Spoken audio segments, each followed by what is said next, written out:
eu estou aprendendo a distinguir o que não pode ser explicado daquilo que pode ser explicado. Porque algo que pode ser explicado espiritualmente nem sempre pode ser explicado fisicamente, né? No mundo atual, né? No mundo encarnado, né? Tipo, nem sempre você tem uma explicação. E se você, tipo, fica julgando, se você busca uma explicação em uma coisa que não é para ter explicação, você está desperdiçando sua energia, entendeu? E por você estar desperdiçando a sua energia, isso se torna inconscientemente um peso na sua própria batalha espiritual. Então você tem que ter cuidado sempre com isso. Tipo, é muito complicado, velho. É complicado, mano. Principalmente quando se trata de questão familiar, ela fica um pouco mais complexa.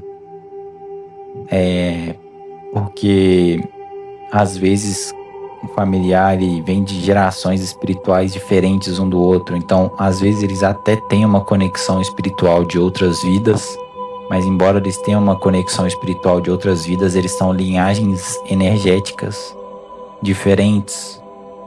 E por mais que elas se complementem e se colaboram, né? Tipo, e colaboram umas com as outras, né? Tipo,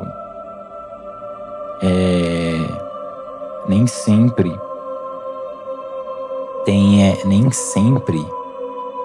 terá esse equilíbrio, será tipo perfeito, mas às vezes o fato de ser um equilíbrio imperfeito faz com que isso seja um equilíbrio perfeito, entendeu? É muito tipo 880, porque tipo, quando você tem uma consciência inferior, agora vamos trazer tipo no papel em branco, imagina a folha em branco. Você tem dois lados da família. Um é mais espiritualmente evoluído que o outro. Um é espiritualmente mais evoluído que o outro. E o lado que é mais espiritualmente evoluído, ele vai ajudar o lado que é menos espiritualmente evoluído a evoluir. E o lado que é menos espiritualmente evoluído, às vezes ensina o que é mais evoluído a reconhecer a sua própria capacidade de ser mais consciente, a própria capacidade de ser um espírito mais elevado, um espírito mais forte. E isso é muito foda, cara, porque é como na natureza, né? Na natureza tudo tem um propósito. Então é tipo, um lado apoia o outro independente do que aconteça, um lado cresce e evolui junto com o outro. E se você quebra, se você cria uma ruptura nessa linha, você vai criar uma dualidade, e essa dualidade pode causar conflitos que vão jogar ambos os lados lá embaixo de novo. Ou seja, é como se... tipo assim, o que eu quis resumir é o seguinte: se um lado mais positivo briga com um lado mais negativo e gera um conflito intenso, por exemplo, uma briga familiar em larga escala, quem vai sair perdendo será os dois lados. Entendeu? Quem sai perdendo é os dois lados energeticamente, é igual na guerra. Não existe não existe vencedor onde há destruição.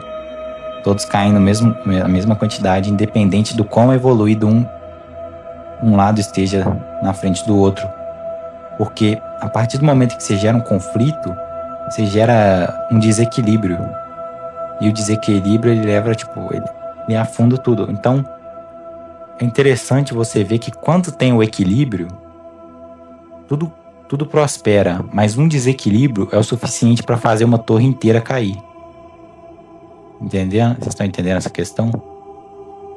Então é por isso que às vezes, quando uma energia chega num estado tão evoluído, ela às vezes é obrigada a deixar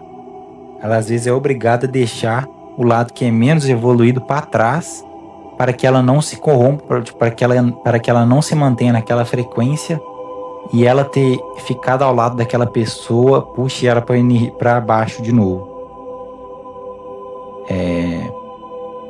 Então, a partir do momento que você tem um espírito evoluído, e ele está vivendo o auge energético dele, e você coloca um espírito que é muito inferior ao seu lado, esse espírito, em vez de ele te ajudar a prosperar, ele vai te puxar para baixo.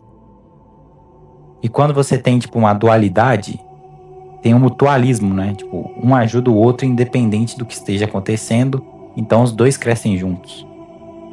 Tá vendo? Tipo, você aplica a lei natural, a lei da natureza, tipo, a lei da natureza, tipo assim, a natureza me ajudou a explicar uma questão que ocorre na espiritualidade. Ou seja, é um reflexo, tipo, é um espelho, né, cara? Olha que interessante. O que acontece no mundo espiritual também acontece na natureza, mano. Tipo assim, não necessariamente com os humanos. Nos humanos acontece na questão espiritual. Mas não necessariamente na questão pessoal, né? Na física, assim. Mas na natureza acontece. Doideira, né? Espiritualmente isso acontece com o ser humano, velho. Você é obrigado a deixar o mais forte para que tipo, você é obrigado a deixar o mais fraco, né? Tipo, o inferior energeticamente para trás, para que você possa evoluir. E você fazendo isso, você vai estar abrindo uma porta para que o inferior evolua de uma certa forma ou não, né? Ou ele vai afundar mais, ou ele vai ter aquele estalo e vai começar a subir para depois ele escalar para um espírito mais evoluído.